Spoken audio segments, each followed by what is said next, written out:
వచ్చే ప్రజలతో ఉద్యోగులు సమస్యలపై అవగాహనతో మాట్లాడాలని రాష్ట్ర మంత్రి అనిల్ కుమార్ యాదవ్ సూచించారు. ఆయన నెల్లూరు కార్పొరేషన్ కార్యాలయంలో సచివాలయ ఉద్యోగులతో సమీక్ష సమావేశం నిర్వహించారు.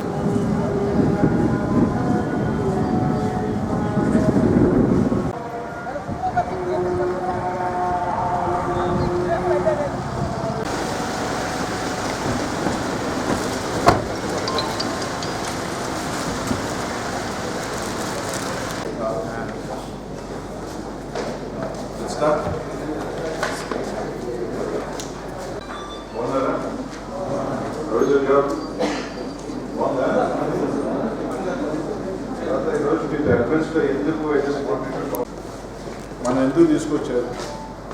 It is to bring the micro level తీసుకోవాలి. 2000 1500 depending upon your size of your secretariat pocket. ఆ 2000 పాపులేషన్ ఇప్పుడు ఇల్లు 1500 చూస్తే యావరేజ్ వేసుకుంటాం. సో దట్ వాళ్ళ ప్రాబ్లమ్స్ని మీ దగ్గరికి వచ్చి అడ్రస్ చేస్తే లిమిటెడ్ ఫ్రేమ్ ఆఫ్ టైంలో వాళ్ళకి ప్రాబ్లం క్లియర్ అవ్వాలి. వెల్ఫేర్ కావచ్చు, లేకపోతే రెవెన్యూ సర్వీసెస్ కావచ్చు, whatever services. So that every assistant is there. Welfare assistant ఉన్నాడు, శానిటరీ అసిస్టెంట్ ఉన్నాడు, రెవెన్యూ అసిస్టెంట్ ఉన్నాడు. ఇవన్నీ చూసుకునే దానికి మీ అందరూ అడ్మిన్స్ ఉన్నారు, అవునా కదా? I hope admin responsibilities to look after everything. అవుతుందా? am I right? ఏ ఒక్క మీ కిందున్న వాట్ ఎవర్ డిపార్ట్మెంట్స్ని అన్నింటినీ కూడా చూసుకోవాల్సిన బాధ్యత మీది, అవును కదా? For example, A laymen comes to your secretariat, ఒక సమస్యకి వచ్చాడు అనుకోండి. ఆ సమస్యని మీరు పలానా దగ్గరికి పోయి తిరుక్కొని చేయించుకోండి, మేము చేస్తామని చెప్తారా? ఇది యువర్ రెస్పాన్సిబిలిటీ. కన్సర్న్ ఉన్న వాళ్ళ దగ్గర క్లియర్ చేయించాల్సిన బాధ్యత. For example, you have current department సంబంధించి కూడా మీ దగ్గర ఒక ఉన్నాడు కదా. ఇప్పుడు కరెంట్కి సంబంధించిన చిన్న ఇష్యూ వచ్చింది, హూ ఈజ్ ఈ టు సార్ట్? ఈ షుడ్ డూ దట్ కదా. వాళ్ళు ఏళ్ళ దగ్గరికి డీఎల్ దగ్గరికి వెళ్ళి తిరిగి వచ్చే పని అయితే మీ దగ్గరికి రావడం ఎందుకు, అవునా కాదా? ఒక కామన్ మ్యాన్ మీ దగ్గరికి వచ్చినప్పుడు అక్కడ సమస్యని చాలా ఈజీ చేయాల్సింది పోయి వీ షుడెంట్ కాంప్లికేట్, రైట్? ఒక రేషన్ కార్డు కావాలి, గతంలో ఎంఆర్ఓ ఆఫీస్కి పోయేవారు. అలా కాదు, ఎంఆర్ఓ ఆఫీస్లోకి పోయి మీరు అన్ని డిపార్ట్మెంట్ చూసుకుని నాకు చేసి ఇచ్చే పని అయితే ఎంఆర్ఓ ఆఫీస్కి పోతారు కదా. Why should be bring it micro level and వర్క్ని మనం దగ్గరికి ఎందుకు చేయాలనుకుంటున్నాం? అందరూ ఉన్నారు మీ దగ్గర. ఇప్పుడు మీ ఏరియాలో for example lady comes and says నా వార్డులో కాలా తెలియదు. ఆ లేడీ పోయి కార్పొరేషన్లో ఉన్న హెల్త్ ఆఫీసర్ కంప్లైంట్ కాదు కదా. దట్ శానిటరీ వర్కర్కి సంబంధించిన వాడు his responsibility is to check the work is done on that, అవునా కదా? సో ఇట్లా ప్రతి సంబంధించి మీ దగ్గర ఉన్నారు. కానీ ఇక్కడ మీరు మీ దగ్గరికి వచ్చండి, your only seeing the easiest way. అంటే వచ్చారు ఒక వెల్ఫేర్లోనే చూస్తున్నారు తప్ప ప్రాబ్లమ్ అడ్రస్ చేయడంలో I think so we have అనేక దగ్గరలో ల్యాప్సెస్ ఉన్నాయి. ఫర్ ఎగ్జాంపుల్, చక్కగా రేషన్ కార్డు కావాలో, ఇల్లు కావాలో, ఒక పథకాని కోసమే సెక్రటేరియట్ ఉందని భావిస్తున్నారు మీరు. I hope so. కాదు, it's not only welfare, it is collective everything. మొత్తం అంతా కలిపి అన్ని పనులు, నాట్ ఓన్లీ వెల్ఫేర్, శానిటేషన్ కావచ్చు, వర్క్స్ కూడా. సివిల్ వర్క్ ఉన్నాడు కదా, అమ్యూనిటీస్కి సంబంధించిన ఉన్నాడు కదా, అతని బాధ్యత కూడా ఉంది కదా. అతని బాధ్యత ఏంటి? డ్రైన్ ఉందా, కరెక్ట్గా ఉందా, రోడ్డు ఉందా, ఏది ఉందని is the one who has to check చేసి పైకి పంపించాల్సిన బాధ్యత అది అతనిది. అట్లా అన్నికి సంబంధించిన వాళ్ళు ఉన్నారు అక్కడ. ఇంతమంది ఉన్నప్పుడు ఒక మనిషి వస్తే వాలంటీర్ వచ్చి 6 స్టెప్ వెరిఫికేషన్ ఉంది, ఇది పెడతాం, తీసుకుంటున్నారు, అయిపోయింది మా పని, లేదు మీరు పైన చేసుకోండి అన్నది కాదు కదా. మనం 4 రోజుల్లో పెన్షన్ ఇవ్వాలి, అవునా కదా? 4 డేసా 3 డేసా? What is the timeline? 10 రోజులు. 10 రోజుల లోపల వస్తుందా పెన్షను? అడుగుతున్నా మిమ్మల్ని. నేను కొన్ని పెన్షన్లు చూపిస్తాను, ఎన్ని పెన్షన్లు 10 రోజులు రాలేదండి. ఏమనంటే పైన లాగిన్ అవుతుంది, అక్కడ వెళ్ళిపోబోతుంది, ఆడుంది అనేది వాళ్ళకి అర్థం కాకుండా ఉంది. నెలలు పడి కొంతమంది తిరిగితే పరిస్థితి అది కాదు కదా. It is we complain to the concerned authority. System jam అవ్వచ్చు, మీ ఇది జామ్ అవ్వచ్చు, ఏదైనా కావచ్చు. మీకు సంబంధించి ఎన్ని పెన్షన్స్ లాస్ట్ 3 monthsలో నుంచి డెలివరీ కాకుండా ఉన్నాయి, లాగిన్స్లో ఉన్నాయి, రకరకాలు ఉన్నాయి, వచ్చేసాయి అంటున్నారు, రావట్లేదు అంటున్నారు. కొందరు ఏమంటున్నారు, ఒకసారి అప్లై చేశారు సార్, రెండోసారి అప్లై చేయాలంటే అది సైట్ ఓపెన్ అవ్వాలి. కారణాలు ఒకసారి ఎందుకు రాలేదు, ఒకసారి వచ్చింది, ఎక్కడో దగ్గర పొరపాటు జరిగితేనే కదా, దాన్ని రెక్టిఫై చేసుకునే దానికే కదా రెండోసారి మళ్ళీ అప్లై చేశాడు. సో రెక్టిఫై చేసినప్పుడు దెన్ అతను అర్హుడే కదా. సో ఇట్లా అన్ని ల్యాప్సెస్ ఉన్నాయి. అండ్ తర్వాత ఇంకొకటి ట్రై, ఇప్పుడు హౌస్ కార్డ్, రైస్ కార్డ్ ఉంది. రైస్ కార్డులో ఫర్ ఎగ్జాంపుల్, అంటే యూ కెన్ కరెక్ట్ మీ, నాకు తెలియని కూడా మీకు you will be more precise than me. Rice card ఉంది. ఇప్పుడు ఈ రైస్ కార్డులో వైఫ్ అండ్ హస్బెండ్ ఉంటారు, సన్ అండ్ డాటర్లా ఉంటారు. ఇప్పుడు సన్ అండ్ డాటర్ విడిపోవాలనుకుంటే స్ప్లిట్ చేస్తారా, లేకపోతే you want someone to add in your card? Separate డైరెక్ట్గా చేసేయచ్చు కదా. Why is that? In some secretariats మీరు కొడుకుని కోడల్ని తీయాలి అంటే ఇంకొకరిని తీసుకొచ్చి ఈ కార్డులో యాడ్ చేయండి ఉంది. చెప్పండి.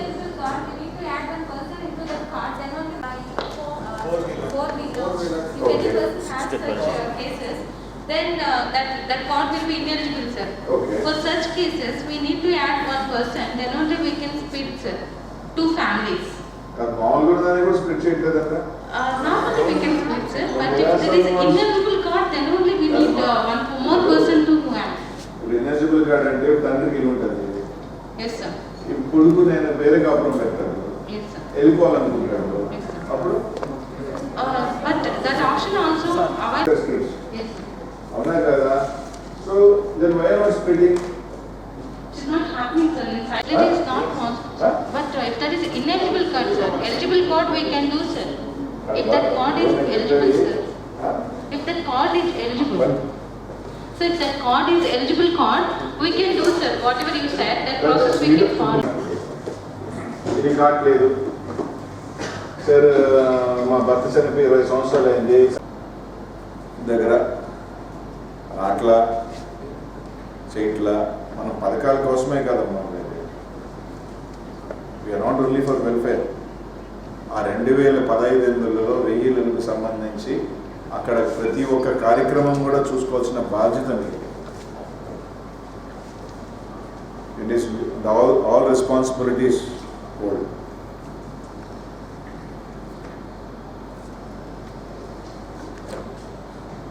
What is that N-series pensions getting cancelled? Huh? Anyone can brief? N-series to start out, pensions cancel అవుతున్నాయి.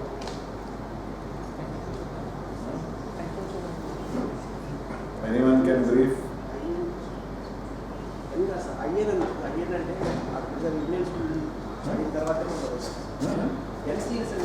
So what is IN? Okay. తర్వాత అది ఐఎన్తో వస్తుంది. Are you writing a remarks? Why this is ineligible? Apply చేసేటప్పుడే 60 condition కనిపిస్తుంది sir. 60 అంటే రకరకాల criterias ఉన్నాయి, దాన్ని అది చూసుకుని ఆటోమేటిక్గా మీరు అందరూ 100% గ్యారంటీ ఇస్తారా నాకు 6 step barriers you have done correct? All admins can you guarantee me? Income tax నేను అనేది అడిగాను. నేను ఆ అడ్మిన్ అందరిని అడుగుతున్నాను, కెన్ యూ గ్యారంటీ దట్ మా దగ్గర నుంచి ఒక పథకం కూడా ఇన్ఎలిజిబుల్ వాళ్ళకి రాలేదు సార్, ఎలిజిబుల్ వాళ్ళకి మాత్రం అందరికీ వచ్చిందని మీరు గ్యారంటీ ఇస్తారా? నేను స్ట్రైట్ ఆన్సర్ సింపుల్ అడుగుతున్నాను.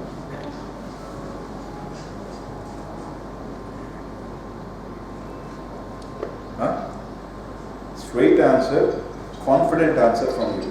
All youngsters, the 30 years service చేయాలనుకున్న వాళ్ళు, సింపుల్ ఆన్సర్. మీ పరిధిలో 100% ఇన్ఎలిజిబుల్స్కి మేము ఇవ్వలేదు, 100% ఎలిజిబుల్కి మేము ఇచ్చాము. And are you confident? తీసుకోవచ్చు చూపిస్తే నాకు తెలియదు కూడా, కానీ but if I come and show you, ఎందుకంటే ఆ పర్ఫెక్షన్ లేదు కదా. అందుకు చెప్తున్నానంటే ఇన్ఎలిజిబుల్కి వచ్చినా నేను పడను. ఈ ప్రాసెస్లో ఒకరి పోతూ ఉంటే ఒకసారి తీసుకొస్తూ ఉంటే పోతుంటే దాని గురించి it is not my bread అనేసి కాకుండా దీన్ని ఏ విధంగా ఇది సొల్యూషన్ చేయొచ్చు. నీ దాంట్లో ఫర్ ఎగ్జాంపుల్ 10 ఉన్నాయి, ఆ 10ని తీసుకొచ్చి హైయర్ అథారిటీకో దిస్ చెప్పగలిగితే at least they will sort out. Just బ్లంట్గా ఇది మాది కాదండి జస్ట్ గో అవే అనేది కాదు. అంటే రెండోసారి ఇంకా రారు వాళ్ళు. The response you give second అంతే లేబడి కొంచెం అవుట్స్కట్స్లో ఉంటే 50 మందికి పెడతాను సార్. అదబ్బా ఫస్ట్ ఇచ్చారు మనకి 50, 100 అని ఇచ్చారు. అదన్నా మీరు ఒకటికి ఫిక్స్ అవ్వండి. అదే sir 50 to 100 sir.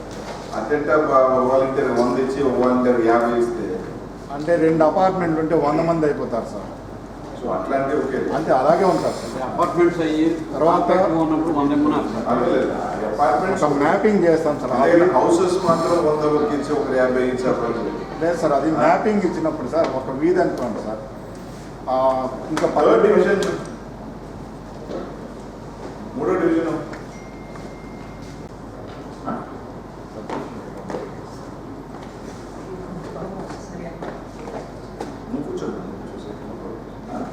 Should be a one stop solution. సచివాలయం దాటి పైకి చూడకూడదు అన్నదే మా అందరి యొక్క ఆశయం. So I hope that you will all work. I know there will be few difficulties in solving every grievance.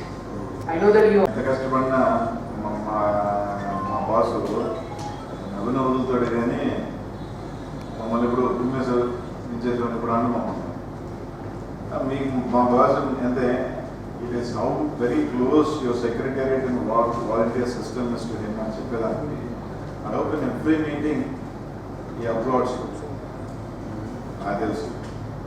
మేము అసెంబ్లీలో గట్టిగా మాట్లాడినా ఒకసారి అది చేసినా కూడా is a smile we feel that is more than enough for us అంత feel అవుతాం.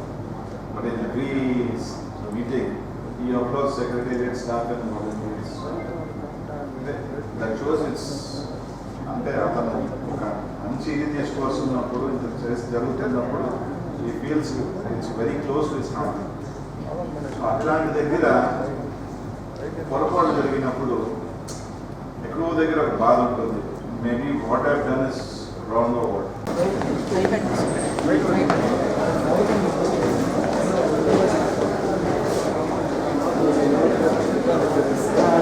గారి దగ్గర మేము భజన చేస్తున్నాం పక్కన పెట్టుకోవాలి. మా నాయకుడు ఆయన ఇంట్రెస్ట్ కానీ ఆయన చేసే సంక్షేమం కానీ ప్రజల్లోకి తీసుకెళ్లాల్సిన బాధ్యత మాది. It is our duty as ministers and MLAs. ఆయన చేసే ఒక మంచి కార్యక్రమం సంక్షేమం ప్రజల్లోకి తీసుకెళ్లాల్సిన బాధ్యత మా అందరి మీద ఉంది. కాబట్టి మేము ఆయన భజన చేస్తామో అది పక్కన పెడతాం. నువ్వెందుకు స్వామి తెలుగుదేశానికి నువ్వు ఒక పార్టీ పెట్టుకున్నావు, ఈ పార్టీ పెట్టుకుని పక్కన వాళ్ళకి ఎందుకు భజన కొడతావు? ఆయన అలా స్విచ్ చేస్తే ఈ లైట్ వెలగటం ఎందుకు చెప్పు? మేము మా పార్టీ నాయకుడికి భజన కొట్టుకుంటాం స్వామి, నీకెందుకు? నువ్వు ఎవరి పార్టీ నాయకుడికి భజన కొడుతున్నావు? 14లో ఒకరికి భజన కొడుతుంది, 19లో ఒకరికి భజన కొడుతుంది.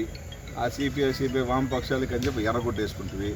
ఎర్రగుడ్డేసి నేనే పెద్ద వామపక్ష నాయకుడు అంటివి. 2019 తర్వాత వదిలేసి లేదు లేదు ఎర్రగుడ్డ కాదు నాది కాషాయం గుడ్డ అంటివి. ఇవన్నీ కాషాయం గుడ్డ ఎర్రగుడ్డ ముసుగుల లోపల ఒక పసుపు గుడ్డ వేసుకొని తిరుగుతుంటివి. ఎందుకు స్వామి నువ్వు కూడా మళ్ళీ మా చేత మాట్లాడటం, మేము మళ్ళీ మాట్లాడటం ఎందుకు చెప్పు? వచ్చావు, ఎస్ నేను సినిమాలు చేసుకుంటే తప్పు కాదా అన్నావు.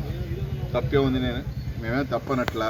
కానీ సినిమాలు మానేస్తానని చెప్పింది నువ్వు కాబట్టి, అయ్యా సినిమాలు మానేసి నేను ప్రజా జీవితంలోకి వస్తాను ఇంకా సినిమాలు చేయనని నువ్వు చెప్పావు కాబట్టి మళ్ళీ ఇది వదిలేసి విరామం లేకుండా సినిమాలు వరుసపెట్టి ఎప్పుడు లేని నీ పందాత మార్చుకొని సినిమాలన్నీ చేస్తున్నావు కాబట్టి అయ్యా సినిమాలు మార్చుకొని మధ్యలో వచ్చి చేస్తాం అది అడుగుతాను. తప్పే ఉంది.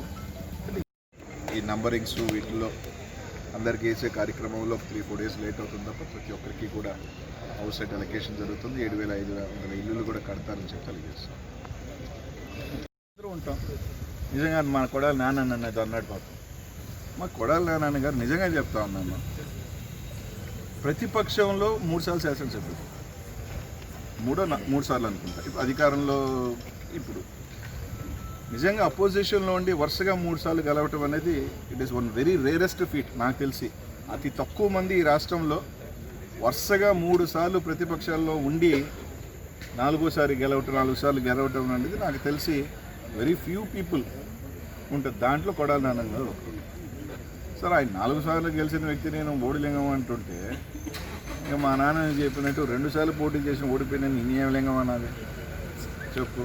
మేమయ్యా మళ్ళీ చెబుతున్నాం, మేము మా నాయకుడు మమ్మల్ని అట్టు పెట్టాడు, ప్రజల ఆశీస్సులతో గెలిచాం కాబట్టి ఆయన మాకు అన్ని రకాలుగా మాకు ఏదైతే నేను పీకుతాను అని చెప్పి 2 దగ్గరలో పోటీ చేసిన ఓడిపోయిన వాళ్ళు నేను అట్లీస్ట్ వీ హ్యావ్ సంథింగ్ ఏదో ప్రూవ్ చేసుకున్నాం, అవునా కదా? కాబట్టి నువ్వు మీ అన్న ద్వారా వచ్చావు కాబట్టి ఎస్ ఏదో సినిమాలో సక్సెస్ఫుల్ అయిపోయావు. ఇండివిజువల్గా రాజకీయాలకు వచ్చావు